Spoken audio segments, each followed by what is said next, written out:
ህላውነትካ በረኸት አሎ አብላውነትካ ህይወት አሎ አብላውነትካ ኃይል አሎ አብላውነትካ ምጽንና አሎ ህላውነትካ አገዳስዩ ኣብ ህይወተይ ልዕሊ ኩሉ እዩ እስከ ህላውነትካ በልዎ ህላውነትካ አገዳስዩ ኣብ ህይወተይ ልዕሊ ኩሉ እዩ ህላውነትካ የገድሰናዩ ኣብ ህይወትና ልዕሊ ኩሉ እዩ ከመይ ልኽሎ ካብ ህላውነትካ ውፅእ ከመይ ልኽነብር ካብ ህላውነትካ ውፅእ ከመይ ልኽሎ ካብ ቤትካ ተፈልየ ከመይ ልኽሎ ካብ ህላውነትካ ውፅእ ከመይ ልኽሎ ካብ ሕብረት ተፈልየ ከመይ ልኽሎ ካብ ቤትካ ተፈልየ ህላውነትካ አገዳስዩ ኣብ ህይወተይ ልዕሊ ኩሉ እዩ ህላውነትካ አገዳስዩ ኣብ ህይወተይ ልዕሊ ኩሉ እዩ ከመይ ልኽሎ ካብ ህላውነትካ ውፅእ ከመይ ልኽነብር ካብ ህላውነትካ ውፅእ ምሳኻ ጢዕሙኒ ምሳኻ ከፊኡኒ ምሳኻ ተበርታዕኩ ምሳኻ ተደኸምኩ ኩሉ ተዘየለ ኢየሱስ አሎ አጀኹም ኣሕዋተ ኢየሱስ አሎ ኩሉ ተዘየለ ኢየሱስ አሎ አጀኹም ቅዱሳን ኢየሱስ አሎ ኩሉ ተዘየለ ኢየሱስ አሎ ኩሉ ተዘየለ ኢየሱስ አሎ ናይ ህይወተይ ኣመሓዳሪ ኢየሱስ ናይ ስጉምተይ ተቖጻጻሪ ኢየሱስ ናይ ህይወትና ኣመሓዳሪ ኢየሱስ ናይ ስጉምትና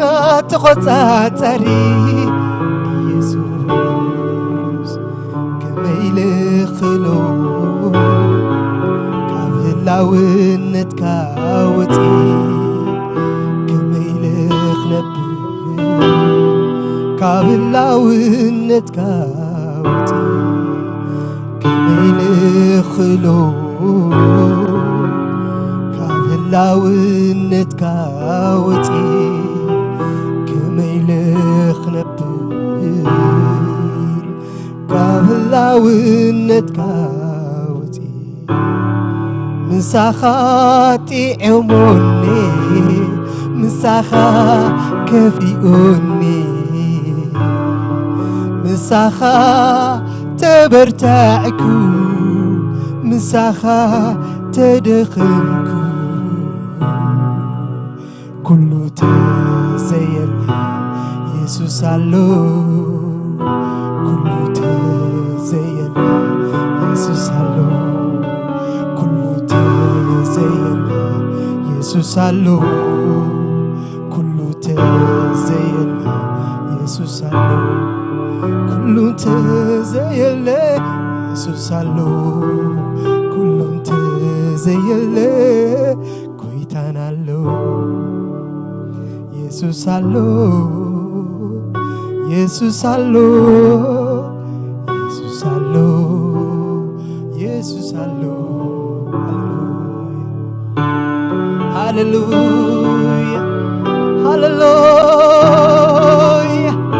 ስቂል ይኮነን ኢየሱስ ጾርኩም ሃቡኑ ዝበል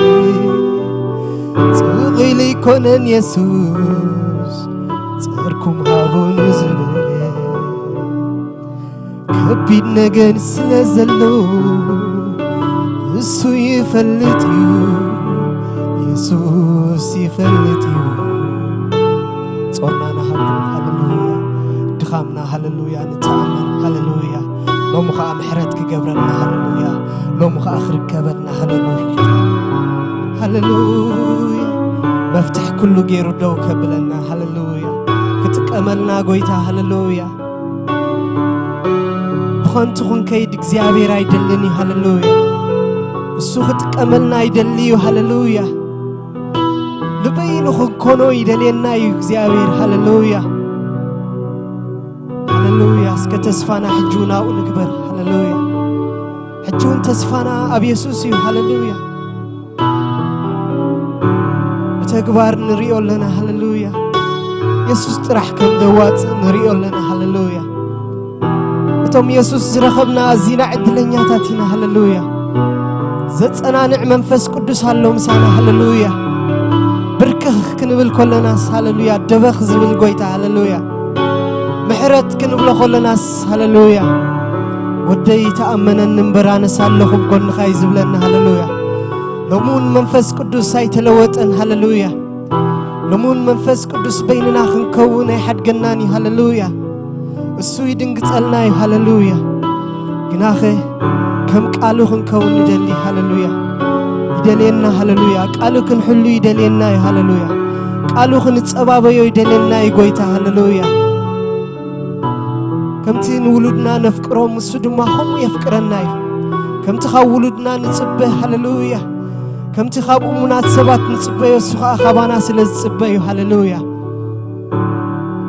ሎሙን ብምሕረት ክርከብ ጎይታ ሃሌሉያ ኣብ ዝፋን እዩ እሱ ደንጋጽ እዩ እሱ ለዋህ እዩ እሱ ምሕረተኛ ኣምላኽ እዩ ኣብኡ ኩሉ ግዜ ምሕረት ኣሎ ኣብኡ ኩሉ ግዜ ምጽንናዕ ኣሎ ግናኸ ኣው ጥራሕ ክንጽበይ ይደልየና እዩ ትኩልትና ኣው ጥራሕ ክገብር ይደልየና እዩ ሃሌሉያ ሃሌሉያ እስከ ካብ ቃል ኣምላኽ ሓንቲ ንእሽተይ ጥቕስላ ሃሌሉያ ብዛዕባ ትጽቢት ሃሌሉያ ሃሌሉያ ሃሌሉያ ሃሌሉያ መዝሙር ዳዊት 131 ጥቕስ 3 የኸንብባ ሃሌሉያ ኣታ እስራኤል ካብ ሕጂ ንዝለዓለም ካብ ሕጂ ንዘለዓለም በእግዚአብሔር ተስፋ ግበር ኣታ እስራኤል ካብ ሕጂ ንዘለዓለም በእግዚአብሔር ተስፋ ግበር ሃሌሉያ ተስፋና ዘለዓለማዊ ሃሌሉያ ሃሌሉያ ትን እስራኤል ዘኣተወ ተስፋ ንዓና ድማ ብክርስቶስ ገይሩ ተስፋ ኣቲልና እዩ ኪዳን ኣቲልና እዩ ኪዳና መስቀል እዩ ኪዳንና ሃሌሉያ ኣብ መስቀል ተወዲኡ ሃሌሉያ ደም ኢየሱስ እዩ ኪዳንና ሃሌሉያ ቶም ብክርስቶስ ዘበልና ሃሌሉያ ምስኡ ድማ ንዘለዓለም ክንነብር ሓሪፈትዩ እግዚአብሔር ሃሌሉያ ግናኸ ዘለዓለም ድዩ ተስፋና ሕዋተይ ኩሉ ግዜ ድዩ ኣብኡ ተስፋና ዘሎ ህይወትና ስተላግስ ድያ ዋላኽስ ከመያ ሃሌሉያ ኣብ ዘለና ህይወትና እናመርመርና ተስፋና ንስኻይኻ ንብለሉ ዘመን ይመጺና ዘሎ ሃሌሉያ ብፍላይ ንኣመንቲ ኣዝዩ ጸቢቑልና እዩ ዘሎ ሃሌሉያ በቃሉ ነጊሩና ስለ ዝነበረ በቃሉ ኩሉ ነግረና ስለ ዝነበረ ንጽበዮ ስለ ዝነበርና ሕጂ ክንስብድ ወይ ድማ ክንጭነቕ ፍቓድ ኣምላኽ ኣይኮነን ኣቐዲሙ በቃሉ ዝነግረና ስለ ዝነበረ بمنفسون ينقرنا سنزنبر قويتا كمتسي أيدوم قنية أجخم منفس قدس دمالو مساخم ناب كلكم مرحكم كتسأنانا عكم كبرتعكم أنا مساخم يلنا هللويا هللويا اسكتت بيتي اكزابيري نبل هللويا أبزلنا يا خوينا هللويا هللويا أنا قنات بيتي اكزابيري صباح لومي ناي دقايق طرح زي كونس زل عالم كوادا هللويا تثبيته يسوع هللويا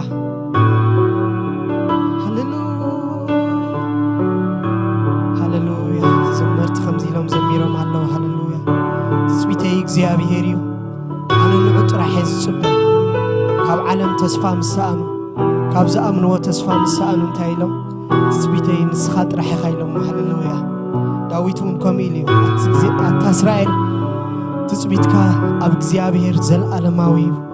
زلعلماوي خنيلو هللويا تثبيته እግዚአብሔር ينبالو هللويا تثبيته እግዚአብሔር أنا نعوت رايز تبه ولا تتبب حجون سيوت تسفاز قبرو تثبيتي እግዚአብሔር أنا نعوت رايز تبه ولا تتبب سكروي أمانكو تحنجير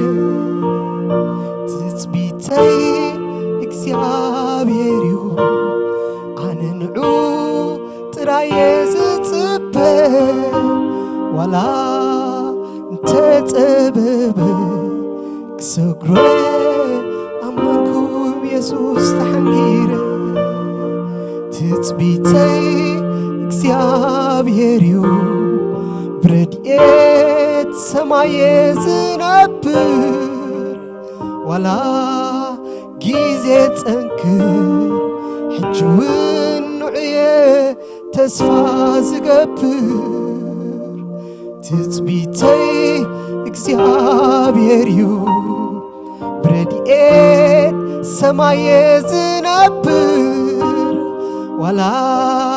جيزت انكر حجون أب يسوس تسفى زقبر قلنك حاتروك بالعشاب وكيحو قلنك علبت كحدر تليتو نويحو موقح قد حكيو حكي لعلي سماي قد السب كويو بدأت مصباي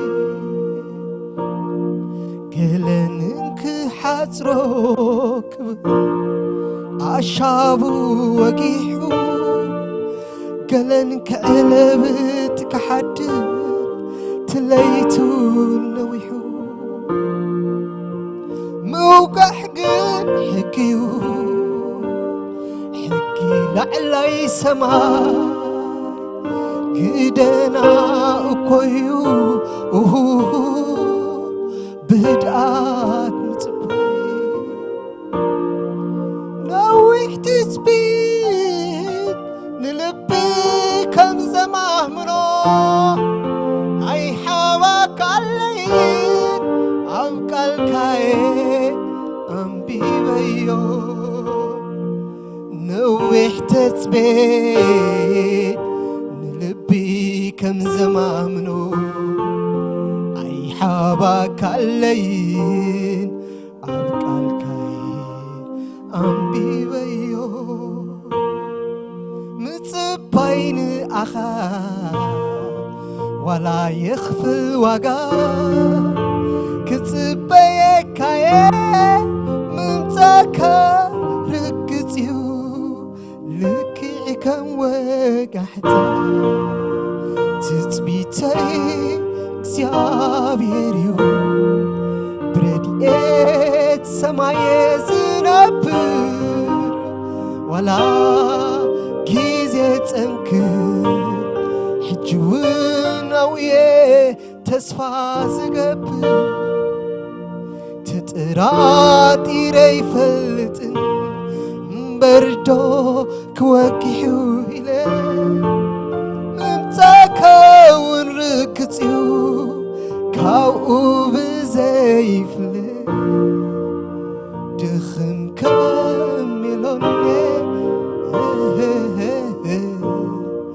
ድኽም ከሚሎኔ محلويي كي حد سعري كي بسحو نابكالوت كي قسقس عطا تسفانتي عيت دونقيخا ولا تدنقخا حجوين تثبيتي نسخا بينخا عطا تسفانتي عيت دونقيخا ولا تدنقخا حجوين تثبيتي نسخا بينخا حتى تسفانتي عيت دونقيخا ولا تدنقخا حجوين تثبيتي نسخا بينخا حتى تسفانتي عيت دونقيخا ولا تدنقخا حجوين تثبيتي نسخا بينخا حتى تسفانتي عيت دونقيخا ولا تدنقخا حجوين تثبيتنا نسخا بينخا ولا تدنقخا يسوس حجوين تثبيتنا نسخا بينخا ولا تدنقخا حجوين تثبيتنا نسخا بينخا ولا تدنقخا حجوين تثبيتنا يسوس بينخا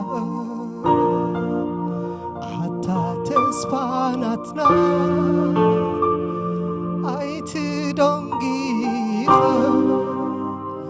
ولا تدنقخا حجوين تثبيتنا نسخا بينخا هللويا هللويا هللويا هللويا هللويا حجون أموني يسوس هللويا حجون أموني قويتا هللويا بقالو خزاربناي هللويا بقالو ختصانانا عناي هللويا كابزلنا مكرا حجون كناقفنا يسوس هللويا السبين ترحي أمون هللويا تسفانا حجون يسوسي هللويا تسفانا حجون منفس قدسي هللويا اتبيننا خنكون زيدلي هللويا اتزتصنانا عنا منفس حجون أموني هللويا حجون كركبلنا هللويا بمحرتكم اللسي قويتا هللويا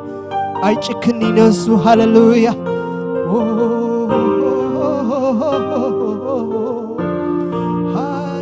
هللويا يسوس هللويا قويتا يسوس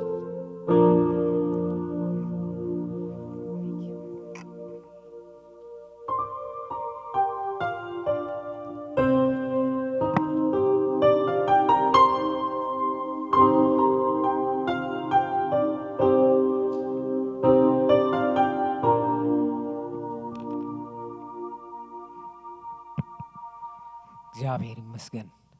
ክብርን አምላክ ይሁን ኢየሱስ ክርስቶስ ተማለሎም እንዘል ዓለም ሕያውዩ እግዚአብሔር ምሳናዩ አማ አኽናት መራኸቢ በቀጥታ ተከታተሉ ቅዱሳን ናይ ጎይታና ናይ መድሕናና ኢየሱስ ክርስቶስ ጸጋን ሰላምን ምሳኻትኩም ይኹን እግዚአብሔር ድማ ኩሉ ሻዕ ምሳናዩ አይገድፈካን ከቱን ሽሻይ ብለካን ዝበለ አምላኽ ከም ተስፋ ቃሉ ምሳና አሎ እግዚአብሔር ይመስገን አብዘዘለኹም ቦታ ሆይንኩም ቃል አምላኽ ክትከታተሉ ይዕድመኩም እግዚአብሔር አምላኽ ጸጉኡ ኸብዛሃልና እግዚአብሔር ይመስገን ክንጽልይና አብ ሰማይን አብ ምድርን ዝኸበርካ ቅዱስ እግዚአብሔር ንመስግነካ ኣለና እንደገና አብ ቅድሜኻ ደዊልና ቃልካ ንኽንዛረብ ቃልካ ንኽንሰምዕ ዕድል ስለዝሃብካና ተመስገን ክብርን ምስጋናን ውዳሴን ንህበካ ኣለና ቅዱስ እግዚአብሔር ሰማያ ሰማያት ዙፋንካ እዩ ምድሪ እግሪ መርገጽኻ እዩ ቅዱስ እግዚአብሔር አብቲ ዝረአን ዘረን ኩሉ ትገዝእ ንስኻ ኢኻ አብ ሰማይን አብ ምድርን ሙሉእ ስልጣን ዘለካ ንስኻ ጥራይ ኢኻ ቅዱስ እግዚአብሔር ስልጣንካን ኃይልኻን መወዳእታ የብሉን ንኽፉእ ተልግሶ ንጽቡቕ ተቕርቦ ቅዱስ እግዚአብሔር ሕጅውን ምሕረትካን ሳለኻን ስለዘይተፈልየና ነመስግነካ ኣለና እትናትካ ጸጋን ምሕረትን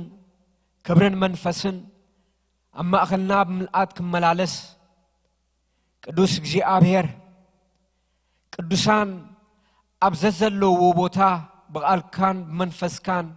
ብጸጋኻን ክትንክፎም ንጽልይ ኣለና ቅዱስ እግዚአብሔር ተስፍኦም ብቓልካ ከተለምልም መንፈሶም ክተበራብር ጸጋን ክብርኻን ድማ ኣብ ሕይወቶም ክመልእ ጎይታ ሰራዊት ንጽልይ ኣለና ንዛ ምሸት እዚኣ ንዓኻ ሕሊፍና ንህበካ ኣለና ክብርን ምስጋናን ንዓኻ ይኹን بخبر الدخاء بإيسوس كريستوس سم آمين እግዚአብሔር ይመስገን ክብርና አምላክ ይሁን ኢየሱስ ክርስቶስ ተማለን ሎምን ንዘል ዓለም ሕያውዩ ኢየሱስ ክርስቶስ ተማለን ሎምን ንዘል ዓለም ሕያውዩ ሕያውነቱ ንዘል ዓለም ይዝነብር ኩነታት ይገለባበጥ ኩነታት ይለዋወጥ ኢየሱስ ክርስቶስ ግን አቦቱ ሁሉ ክብርና አምላክ ይሁን ነገራት ተተገላበጠ ነገራት ተተቀያየረ እግዚአብሔር ግን አይቀየረንም ዝቀየር አምላክ አይኮነን ስለዚህ በህይወት ነብራለና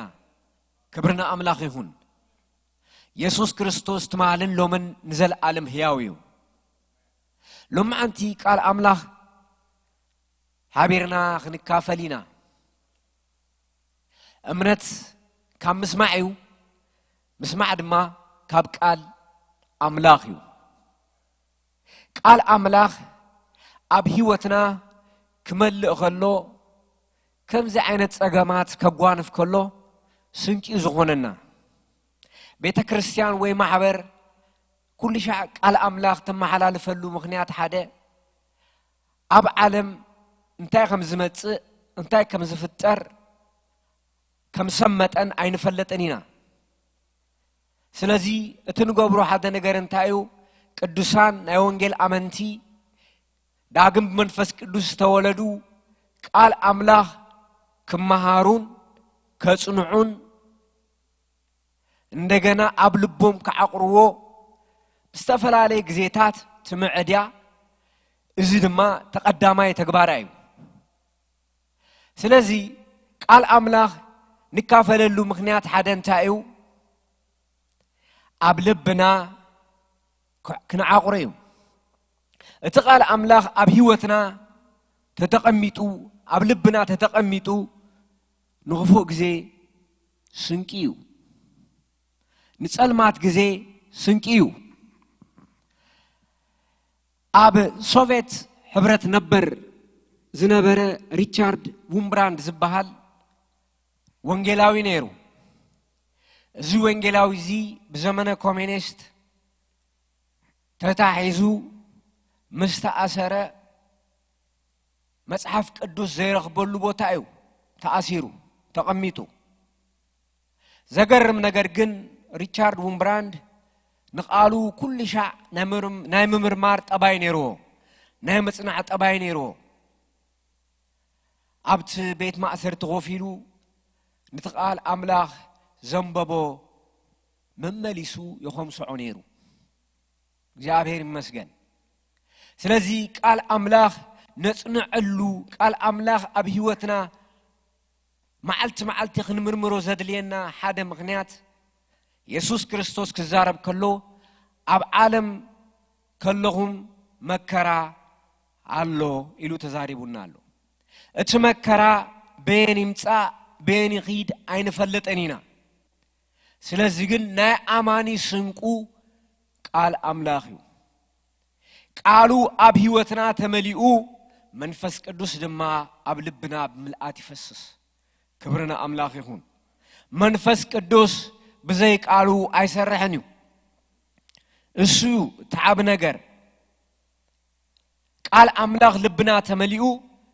መንፈስ ቅዱስ አብ ህይወትና በምልአት ይመላለስዩ እግዚአብሔር ይመስገን ስለዚህ ሎማዓንቲ نابسب غلاطيا خابسته صحافه كاب معرف 3 ኢና ንካፈል ግን ኣብ ኣመእተዊ خفري ዘላ ናይ መጀመርያ ከምበባይ እትመእተዊ ከምዚብል ብዛዕባ ጎይታና ኢየሱስ ዝምህር ቃል ወንጌል እናተሰበኸ ኣሞንጎ እቶም አይሁድ ዘይኮኑ ሰባት ከኣ ተቀባልነት እናረኸበ ክኸይድ ከሎ حقኛ ክርስቲያን ንምዃን ሕጊ ሙሴ መፍጻም የድልድዩ ወይስ አይደልን ዝብል ሕቶ ተለዓለ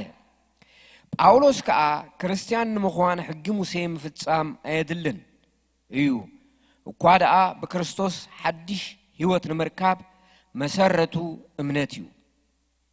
ሰባት ከኣ ኣብ ቅድመ ኣምላኽ ክጸድቁ ዝኽእሉ በእምነት ጥራዩ ብምባል ይሟጎት እንተኾነ ኣሞንጎ እተን ኣብ ንእሽቶ እስያ ኣብ ታናይ ሮማ ግዝኣት ዝኾነት ኣብ ገላትያ ዝነበራ አብያተ ክርስቲያናት ዝነበሩ ሰባት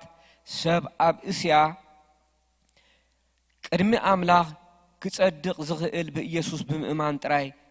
ዘይኮነስ ሕጊ ሙሴ ክፈጽም ከኣ ጉቡኡ እናበሉ ብምምሃር ንጳውሎስ ዝቃወሙ ሰባት ነበሩ ጳውሎስ ነዛ መልእኽቲ እዚኣ ናብ ሰብ ገላትያ ጻሓፋ ድማ ነቶም በዚ ጌጋ ዝኾነ ትምህርቲ ዝተታለሉ ሰባት ናብ ቁኑዕ እምነት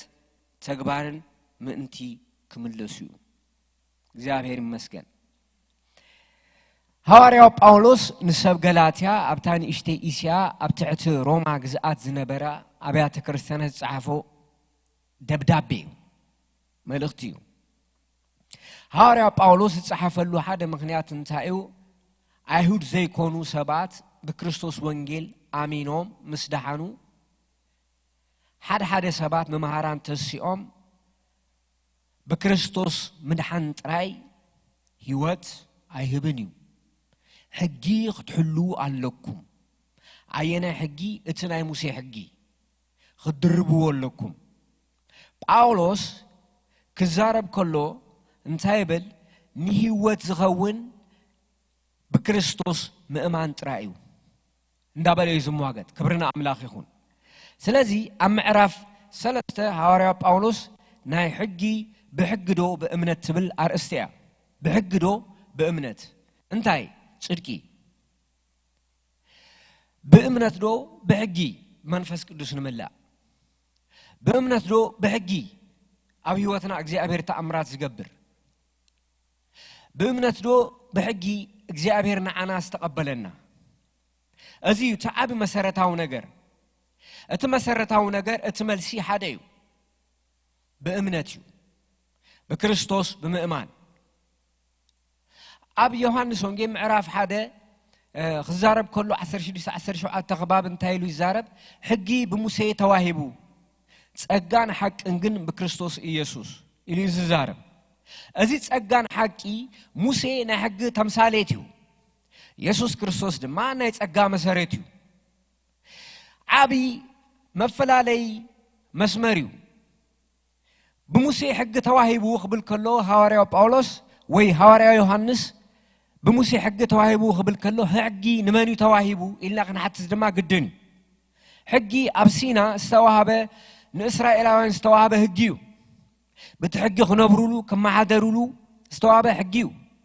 حقي آيات الدقن حقي قن عمت آخي تقبر كفاءات خي تقبر زخل كل كسريو نإسرائيلاوين እግዚአብሔር ካብ ግብጽ ኸውፅኦም ከሎ በሕግ ዶ ወይስ በእምነት እዚኣ ክንሓስባ ይግባአና እዩ እግዚአብሔር ንእስራኤላውያን ካብ ግብጽ ኸውፅኦም ከሎ ዘውፅኦም ብምንታይ እዩ በእምነት የውፅዎም እስራኤላውያን ንአብርሃም እግዚአብሔር ዝሃቦ ተስፋ አሚኖም ይጽበዩ ነይሮም ብተስፋ ስለዝኣመኑ ኣብ ኣምላኽ ይእውዩ ነይሮም እግዚአብሔር ድማ ነቲ ተስፋ ተመርኪዙ አውጪዎም ክብርና አምላኽ ይሁን ስለዚህ እግዚአብሔር አምላኽ ኣብ ህይወትና ብምንታይ ይሰርሕ ብምንታይ ተአምርትን ተአምራት ይገብር በሕግ ስራዶ ወይስ በእምነት በእምነት ዝኾነ ተስፋ ቃል ክብርና አምላኽ ይሁን ስለዚህ ነህና በክርስቶስ ኢየሱስ ወንጌል ዘአመና ሰባት ጸደቅናሉ ሓደ ጽድቅ እንታዩ በእምነት ንክርስቶስ ለስተቀበልና ይወጥራዩ بكريستوس زهونا أمنت نبذل علماوي هوتن كبرنا يبصحنا كبرنا أملاخ يهون بكريستوس تراي زهونا أمنت هذا زي تحوسه يسوع كريستوس ويداهم زهونا جابرم كمتان كم زتن سو بلبنا آميننا بأفنا مسكيرنا إنا نزل عالم هوت تقبلنا زجبرنا يوحدا نجار يلن نمنتاي سب بقبروه تصدق أي كألن بقبروه تصدق سرزاي كأل السب يسوع كريستوس بسجات تجلسو يسوع كريستوس بسجات تجلس قال له مغنيات هذا سب دهم سلزهونه بحاتيات مغنيات حلنو سلزموته منفسو سلزموته حسابون نايلبو تجبارات كله سلمان سلزهونه سناي نجر سلزاي بلو هياونت كلابسو أبكر ما أملاك هياو زهون أملوه كمله يسوع كريستوس أبكران يوم مسكال دمو أفسيسو እግዚአብሔር ድማ ነፃ መገዲቲአ ንኹሉ ሰባት ከፊትዋ በክርስቶስ ስለዚህ ጎይታና ኢየሱስ ክርስቶስ ንዓና ዝሃበና ህይወት በእምነት እዩ ሐዋርያ ጳውሎስ ንዞም ሰብ ሕጊ ዝዛረቦም ዘሎ እዩ ጽድቂ በእምነት እዩ ጽድቂ በእምነት ይምበር በስራሕ አይኮነን ሕግ በመሕላው አይኮነን ወይ በሰባት ሰናይ ተግባር አይኮነን ጽድቂ በክርስቶስ በምእማን ዝርከብ ህይወት እዩ ስለዚህ እግዚአብሔር ንዓና ዝሃበና ህይወት ንሕና ካብ አምላክ ተቀበልናዮ ህይወት እንታይ ዓይነት ህይወት እዩ ዘለዓለማዊ ህይወትና ተቀበልና እዚ ህይወት እዚ ዘለዓለማዊ ህይወት እዩ ነባሪ ህይወት እዩ ዘይጠፍ ህይወት እዩ እዚ ህይወት እዚ ብነፃ ዝተዋሃበና ንዘለዓለም ምስ አምላክ ነብረሉ ህይወት እዩ ሰብ ገላትያ ካብ ዝተሰረቱሉ ህይወት ከርሕቅዎም ይመጽኦም ክትግረዙለኩም ወይጋ ክትክንሸቡለኩም አይነት ነገር ኩስቁሎም ደልዮም ሐዋርያ ጳውሎስ ግን አይከውንን እዩ ጽድቂ በእምነት ጥራዩ ከብረና አምላክ ይሁን ስለዚህ ከምዚ ይብል አቱም ድንዙዛት ሰብ ገላትያ መንዩ እቲ ዘዓዘመኩም ኢየሱስ ክርስቶስ ስቁል ኣብ ቅድሚ ዕንትኩም ዶ ብግሁድ ከም ስእሊ ተሰጢሑ አይነበረን ካባሃትኩም ክፈልጦ ዝደሊ ሓንቲ ነገር ጥራያላ ንመንፈስ ቅዱስ ተቀበልኩሞ ሕጊ ብምፍጻም ዲኹም ወይነቲ ሰምዓኹሞ ብስራት ብምእማን كساب كندزي دنزاتهم منفس جميركم سي حجي بسقا تفتصمو دو تداليو اللهم إذا خندز أكل تموكرو تقبلكم سي نخنتو إذس هو بحق انت دعا خمو غينوس كنتيو أملاك بمنفسو زملأكمن أما أخلكم كأت أمرات زجبرن حجز لزفتكم ديو ويس نتي سمعكم وبالسرات لزا أمنكم أبراهام بأملاخ أمنه نصدق خاطر قصرلو فلتو امبار دك ابراهام زغونو تومناي امنت سباتيوم قدوس مصحفون املاخ نهزاب بامنت كم زصدق اقدموا رأي كلهم احزاب باخ خبارخو يومنا بله اقدمونا ابراهام ابشرو ابراهام سلازا امنه تبارخ توم ذا امنو زبلو خا كم تناتو كبارخو يوم እግዚአብሔር ይመስገን አብዝ ዘገርም ቃል አለው وينتي سمعكم بالسرات بمئمان وينتي سمعكم بالسرات بمئمان حقي بمحلاو دو ويس نتي سمعكم بالسرات بمحلاو بمئمان نتي سمعوا بالسرات بمئمانهم أبتعتي زرزرنايو زرزرات بمولو أبيوتهم زغونه نتي بالسرات اتبسرات منيو يسوس كريستوسيو نعلمنا بالسرات علنا اتبسرات يسوس كريستوس يدحنيو مدحان بخاري يلن مدحان بيسوس كريستوس ترايو زبل بالسرات يتبسرات سب غلاطيا بكريستوس بمئمانهم بمنفس قدوس تماليهم سب غلاطيا بكريستوس بمئمانهم ጸጋ አምላክ ተቀበሉም ስለዚህ ሐዋርያው ጳውሎስ አብዝ ክፍልዚ ሕቶይ ብዝኾነ መልክዕ ዘቅርበሎም ዘሎ እቲ ዝተመኮርኩሞ እቲ ስኻትኩም ዝተመኮርኩሞ ተመክሮ መንፈሳዊ ተመክሮታት ሕጊ ብምሕላው ዲዩ ወይስ ነቲ ብስራት ምስማዕኹም ተቀበልኩሞ يحتم من يعزمكم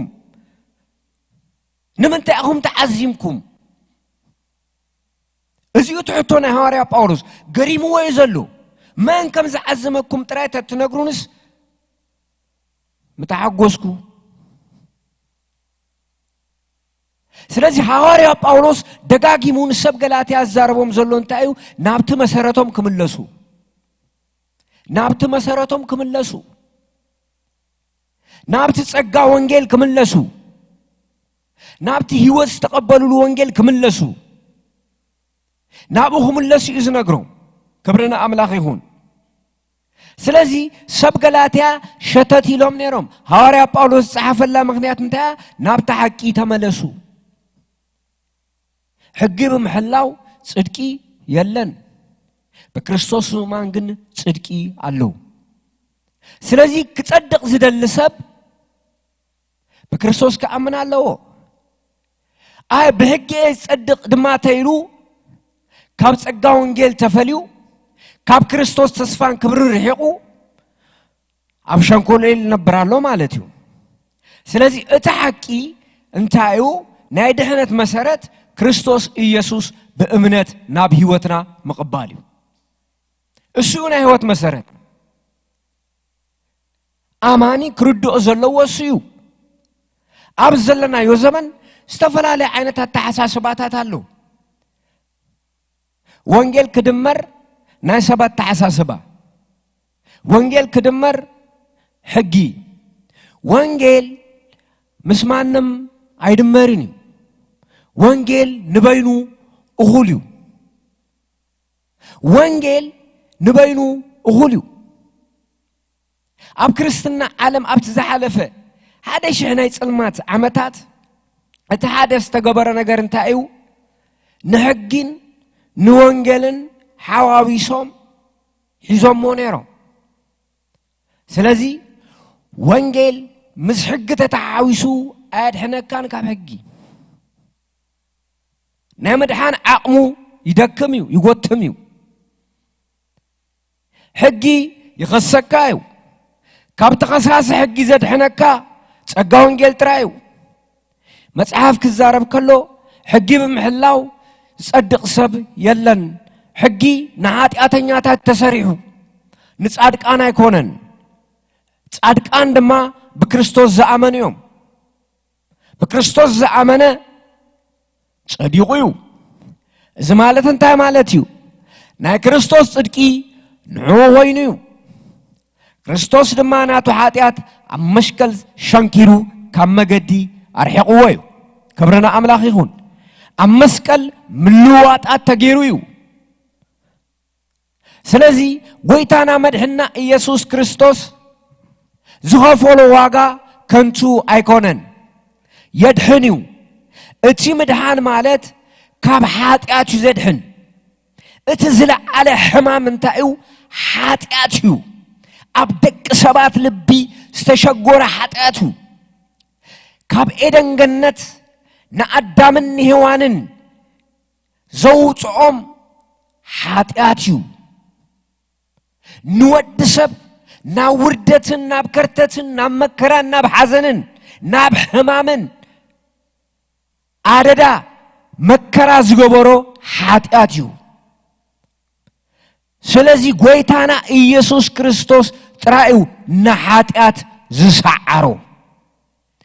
إيسوس كريستوس ترايو نحاتيات زسعرو مصحف قدوس كزارب كلهم حات يوم كبر أملاخ دما غوديليوم يو بكريستوس إيسوس بتصقو يصدقو صدقي بكريستوس ترايو زركب صدقي زلبس كريستوس يو قدسنا زلبس كريستوس يو سلازي ناي غويتانا نا إيسوس كريستوس وانجل نحاتياتኛታት ይመጹ ነሐጢአተኛታት ይመጹ አወንጌል ንጎይታን ኢየሱስ ክርስቶስ ከምዚሎሞ ንሱ ናይ ሐጢአተኛታትን ናይ መንዝራታትን ፈታዊኡ እዚ ዝበሎ ድማ ሕግ ፈላጣት እዮም ናይ ሙሴ ሕግ ፈላጣት هو إلو يسوس نهموي مدحاني زاد اليوم بر نطعي سباي كونن بحاتيات نزعم مسب مدحاني تيدليو اتش مدحاني دما يسوس كريستوس كم قل مدحاني جيرو ناب هيوتو مأتاويو كم قل مدحاني ناب هيوت مأتاويو يسوس كريستوس زعاتو هيوت يسوس كريستوس زورسو هيوت كاب حزن كاب دقدق صلمات كاب تسفا مقراط كاب شقل قلن كاب تسفا مقراط يزوت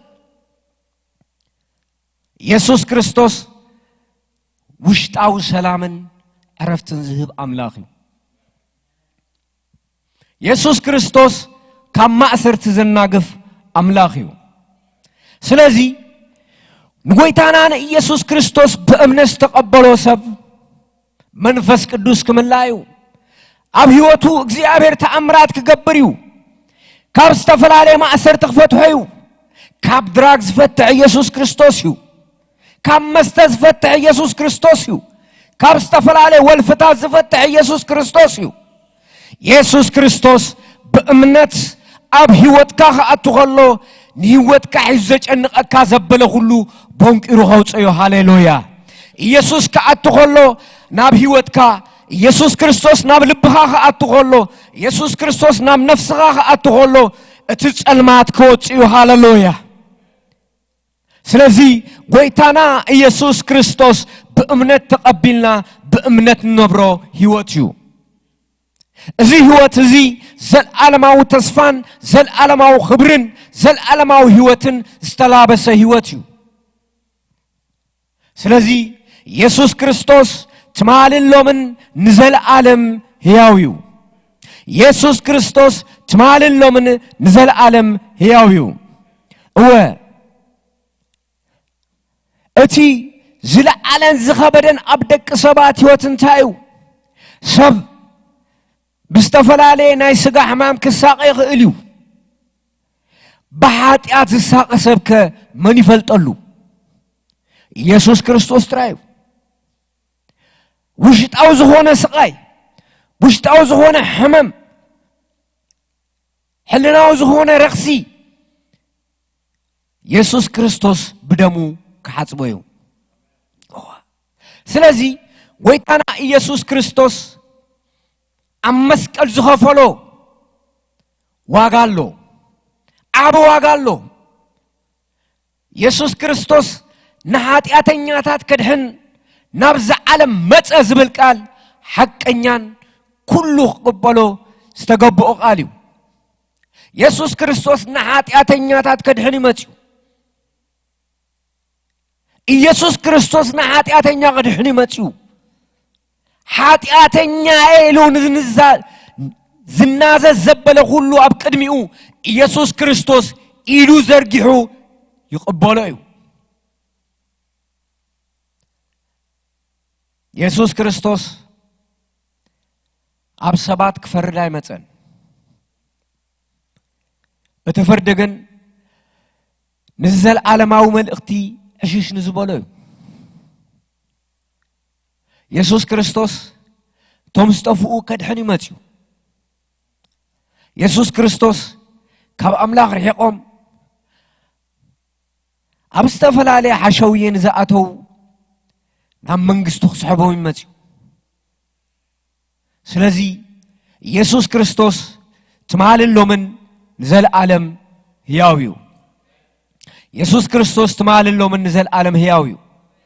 ናይ ጎይታና ናይ ኢየሱስ ክርስቶስ ጸጋ ወንጌል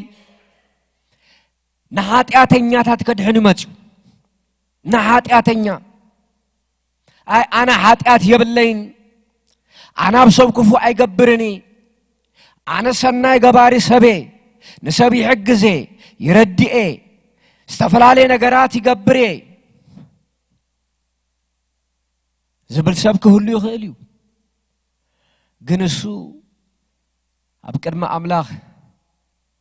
ጽዩፍ ግብሪ እዩ ኣብ ቅድመ አምላኽ ጠጠው ዘብለካ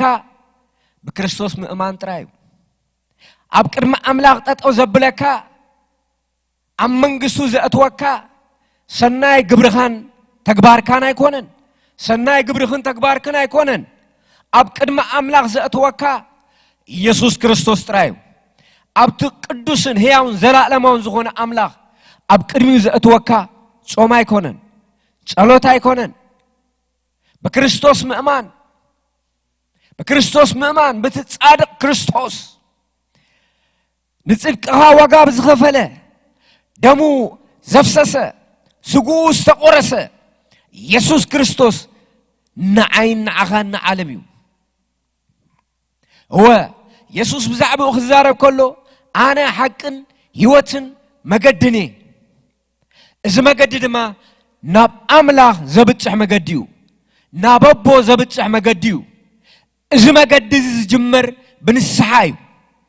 ብንስሓ ይጅመር እዚ መገዲ እዚ ብትሑት ልቢ ዝጅመር እዚ መገዲ እዚ እዚ መገዲ እዚ ብቐሊል ዝተጀመረ ይመስል ፍጻሚኡ ግን ሙሉእ እዩ ፍጻሚኡ ግን ዘለዓለማዊ ሕይወት እዩ እዚ መገዲ እዚ ናይ ዘለዓለም ሕይወት እዩ እዚ መገዲ እዚ ናይ ክብሪ መገዲ እዩ ዓለም ትጭነቃላ ብዝተፈላለየ መገዲ ሰብ ናይ ውልቁ ጉዳይ የጨንቆ ናይ ቤተሰብ ጉዳይ የጨንቆ ናይ ሃገሩ ጉዳይ የጨንቆ ናይ ርስታት ጉዳይ የጨንቆ ኢየሱስ ክርስቶስ معرف له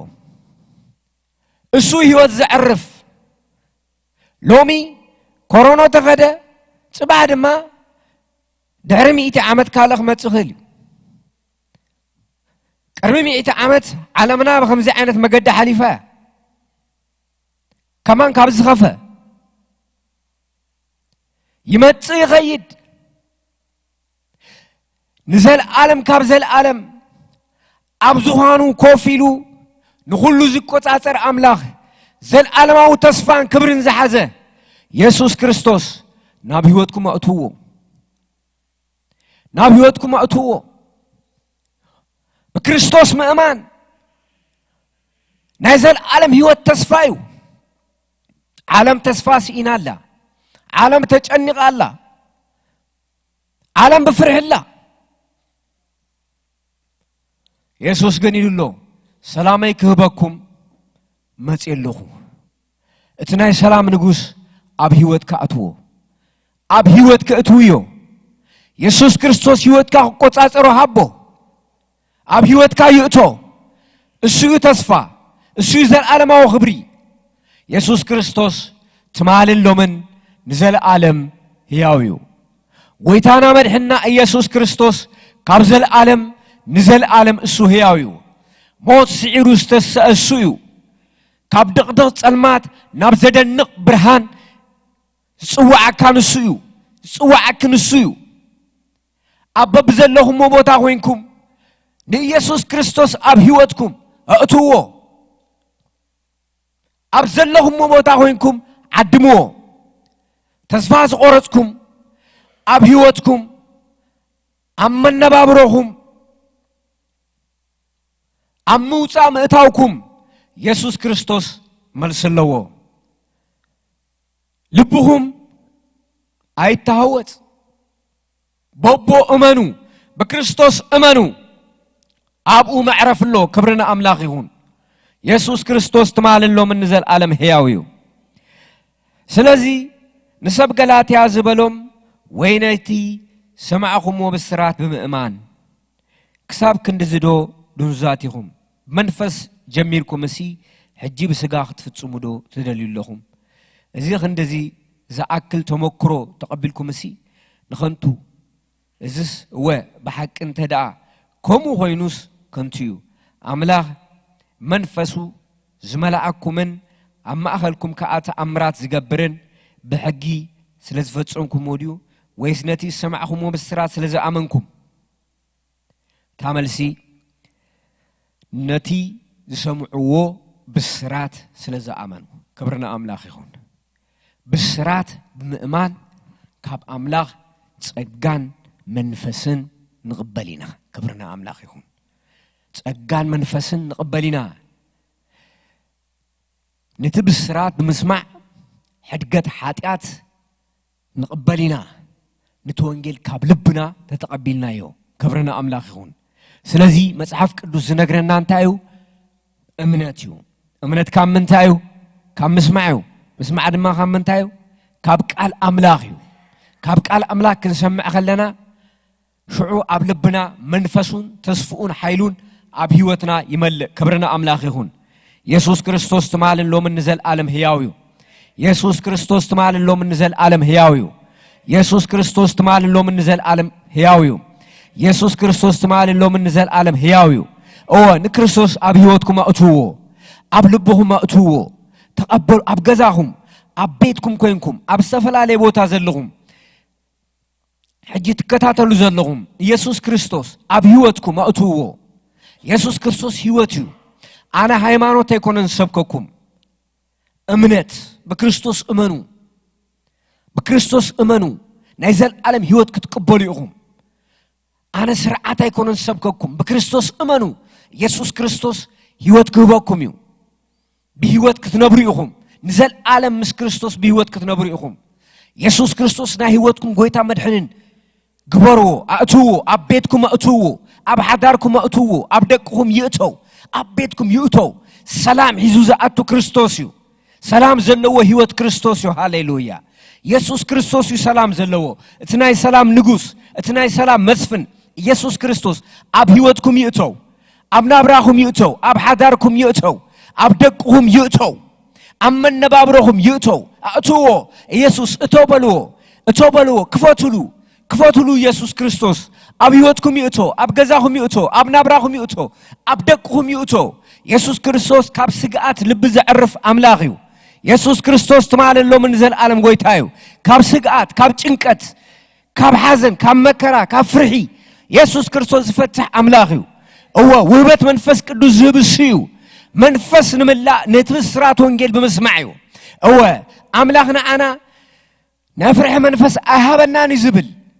ናይ ፍቕሪን ነፍስኻ ናይ ምግታእ መንፈስ ይሂቡና ኢየሱስ ክርስቶስ ትማልን ሎምን ዘለዓለም ሕያው እዩ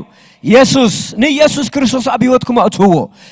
ኢየሱስ ኢልኩም ፀውዕዎ ኣብ ህይወትኩም ኣእትውዎ ኣብ ቤትኩም ኣእትውዎ ኣብ ናብራኹም ኣእትውዎ ኢየሱስ ክርስቶስ ይፈትወኩም እዩ የፍቅረኩም እዩ ንዓኻትኩም እዩ ከፊልዎ ትዋጋ ተኸፊሉ እዩ ብደሙ ተኸፊሉ እዩ أو قربوا تتسقعوا ኢየሱስ ክርስቶስ ናቡ ተጸጉዑ ኢየሱስ ክርስቶስ ናብ ህይወትኩም አጥዎ ኢየሱስ ይፈትወኩም ንዑና በኢየሱስ ንዑና በኢየሱስ ንዑና በክርስቶስ ኢየሱስ ናይ ዘለዓለም ህይወት ክትቀበሉ ይኹም ናይ ዘለዓለም ተስፋን ክብርን ዝኾነ ኢየሱስ ክርስቶስ ኣብ ህይወትኩም ከአትዩ او ኣብ ገዛሁም ኮይንኩም ተቀበልዎ ናብ ልብኩም አጥዎ ምድሓን ብኡ ኢየሱስ ክርስቶስ ጎይታዩ በኻሊ የለን ዘድሕን ኢየሱስ እዩ ዘድሕን ኢየሱስ ክርስቶስ እዩ ናይ ዘለዓለም ጎይታ እሱ እዩ መድሕን እሱ እዩ እቲ ገንሸል እሱ ኢየሱስ ዓለም ኃጢአት ዘርሕ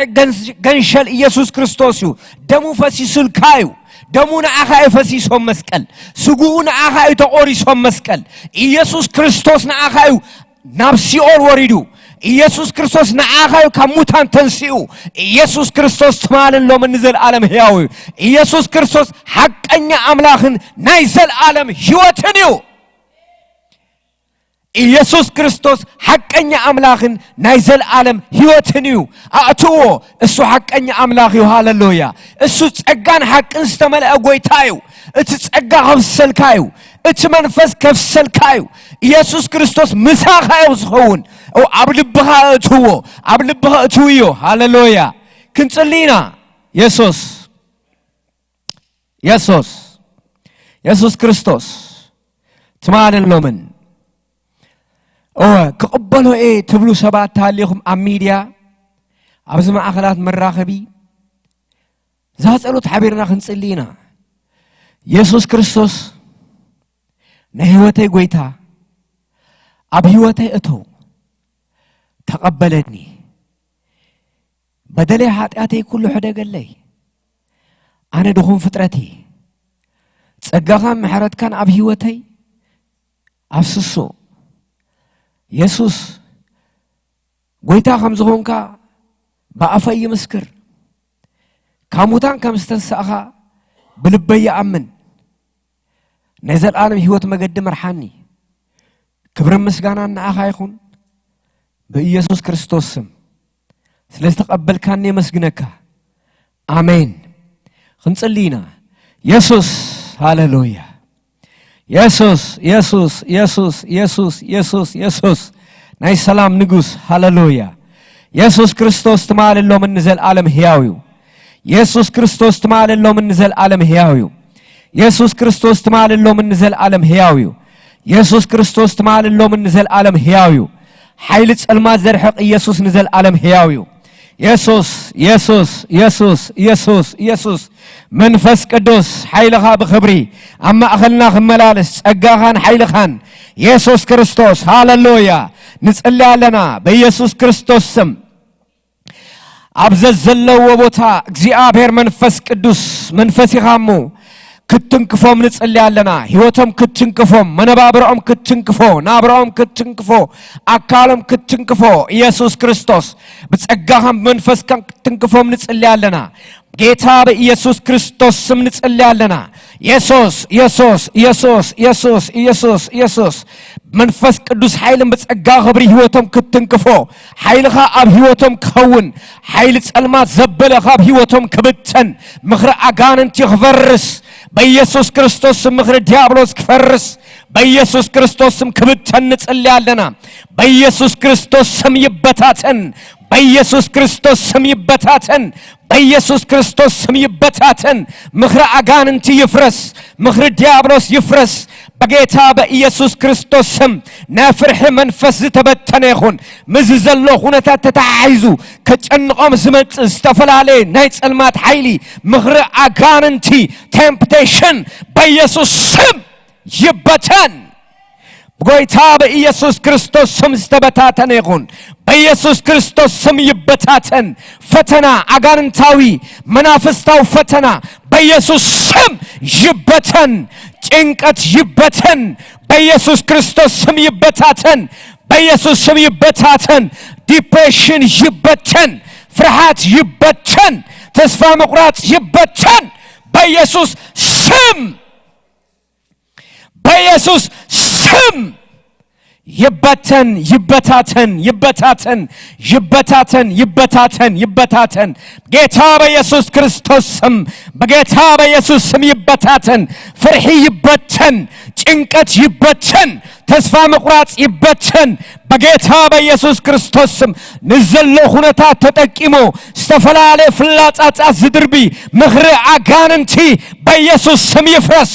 ምኽሪ አጋንንቲ ይፍረስ በኢየሱስ ስም ይፍረስ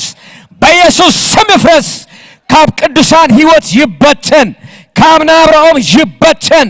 ካብ ቤቶም ይበተን ምኽሪ አጋንንቲ ይበተን ፍርሂ ይበተን ጭንቀት ይበተን ተስፋ መቁረጥ ይበተን በኢየሱስ ስም ስግዓት ይበተን ይበታተን ይበታተን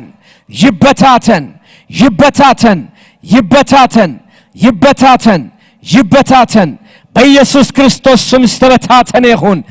በመንፈስካ ሰማያት ይጽረዩ መንፈስካ ሰማያት ይጽረዩ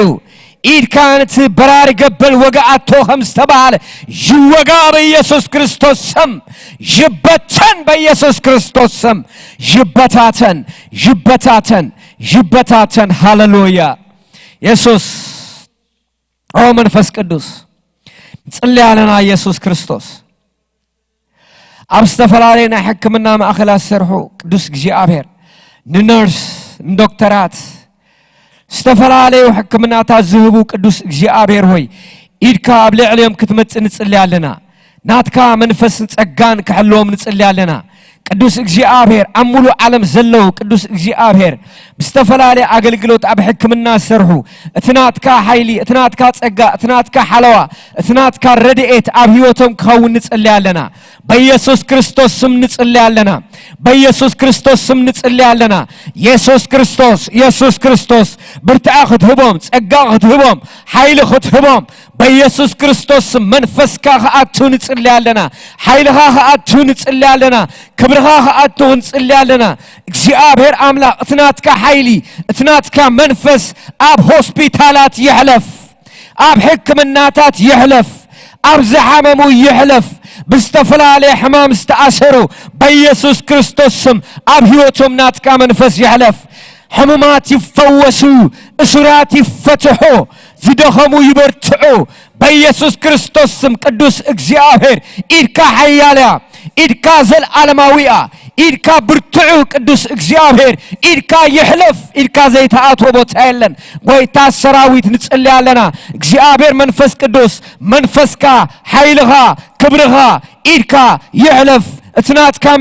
ምልአት ይሕለፍ ንዝغፉ ከልክሎ እግዚአብሔር ንጸልማት ይከልከል ምኽሪ አጋንንት ይከልከል ፌራ ይከልከል ስግዓት ካብ ደቂ ሰባት ይወገድ በኢየሱስ ክርስቶስ ስም ይበተን ኦ ጎይታ ሰራዊት ኦ ቅዱስ እግዚአብሔር ንጽልያለና እግዚአብሔር መንፈስ ቅዱስ ኦ ቅዱስ እግዚአብሔር በጌታ በኢየሱስ ክርስቶስ ስም ንኮንግረስ እግዚአብሔር አምላክ ፕሬዝዳንት እግዚአብሔር አምላክ ንካቢኔታት እግዚአብሔር አምላክ ንትስተዋደደ እግዚአብሔር ሆይ ኮቪድ-19 ዝተባሃለ ንዑስ ተዋደዱ እግዚአብሔር ሆይ እስኻ ትሕግዞም መንፈስካ ትሕግዞም በጸጋኻ ትሕግዞም በኃይልኻ ትሕግዞም ቅዱስ እግዚአብሔር አምላክ በኢየሱስ ክርስቶስ ስም እትናትካ ጥበብ ከሐልፍ እትናትካ ሞገስ ከሐልፍ እትናትካ ኢድ ከሐልፍ እግዚአብሔር አምላክ እትናትካ መለኮታዊ ኃይል ከሐልፍ ቅዱስ እግዚአብሔር ናትካ ጥበብ ናትካ ኃይሊ ናትካ ምስተውዓል እግዚአብሔር ከሐልፍ ንጽልያለና ጎይታ ሰራዊት ቅዱስ እግዚአብሔር ናትካ መለኮታዊ ኢድ ይሕለፍ ናትካ ጥበብ ይሕለፍ ናትካ ጸጋ ይሕለፍ ቅዱስ እግዚአብሔር አምላክ አብ ዝተፈላልያ እስቴታት ዘለዋ ቅዱስ እግዚአብሔር ብዙሕ ሕማም ዝተጠቃ እስቴታት እግዚአብሔር ናትካ መለኮታዊ ኢድ ይእቶ ቅዱስ እግዚአብሔር ናትካ ምህረት ይዘርጋሕ እግዚአብሔር ምህረትካ ይዘርጋሕ ምህረትካ ትዘርጋሕ ቅዱስ እግዚአብሔር ናትካ ምህረት ይፍሰስ ጎይታ ሰራዊት ምህረትካ ይምጻ ምህረትካ ይፍሰስ ናትካ ምህረት ይፍሰስ እግዚአብሔር አምላክ ናትካ ምህረት አብዛ ምድር ዚኣ ይፍሰስ ናትካ ምህረት አብዛ ምድር ዚኣ ይፍሰስ ቅዱስ እግዚአብሔር አምላክ ምህረትካ ይፍሰስ በትኩብር ወደኻ በኢየሱስ ክርስቶስ ስም ንጽልያለና ጎይታ ሰራዊት ናትካ ምህረት ይፍሰስ ኦ ጎይታ እግዚአብሔር አብዛ ምድር እዚኣ ምሕረትካ ይፍሰስ አብዛ ምድር እዚኣ ናትካ ረድኤት ይፍሰስ አብዛ ምድር እዚኣ ናትካ ምሕረት ይፍሰስ ጎይታ ሰራዊት እግዚአብሔር አምላክ ናትካ ምሕረት ናትካ ረድኤት አብዛ ምድር ይፍሰስ ኦ ጎይታ ሰራዊት ንጽልይ ኣለና ንምድሪ ኤርትራ ድማ ኣብ ቅድሜኻ ነቕርብ ኣለና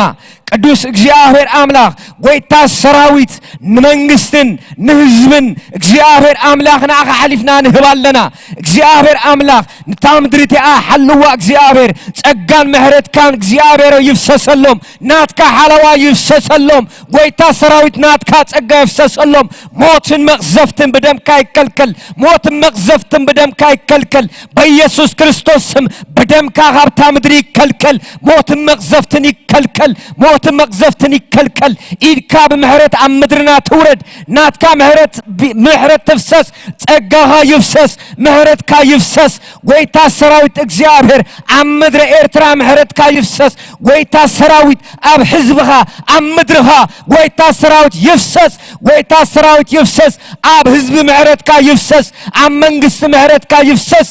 አብ እግዚአብሔር አምላክ አምክልኻል ኃይል ምህረትካ ይፍሰስ እግዚአብሔር አምላክ አካቢኔ ምህረትካ ይፍሰስ ጸጋኻ ይፍሰስ ምህረትካ ይፍሰስ ናይደምካ ክብር ይፍሰስ እግዚአብሔር አምላክ አምድሪን አባህርን እግዚአብሔር ናትካ ሓለዋ ይኹን